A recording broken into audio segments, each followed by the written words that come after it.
Там горе в далечината е Ботев. А ние се намираме в едно малко имение, точно сред нашата къщичка, където сме отсреща.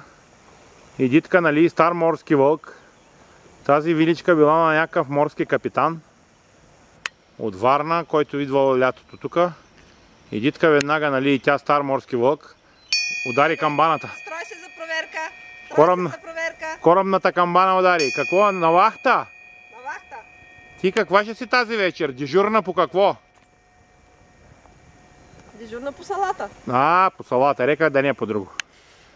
Добре, тук си отстрани си име барбекюто, хората си идват лятно време, а къщичката, където ние сме устроени, тук има, значи, това имение се нарича Воденицата.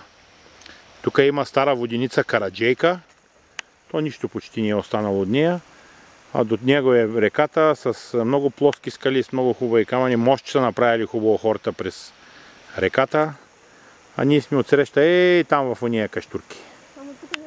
Отиваме, почваме да режем салатата и да зафащаме купона.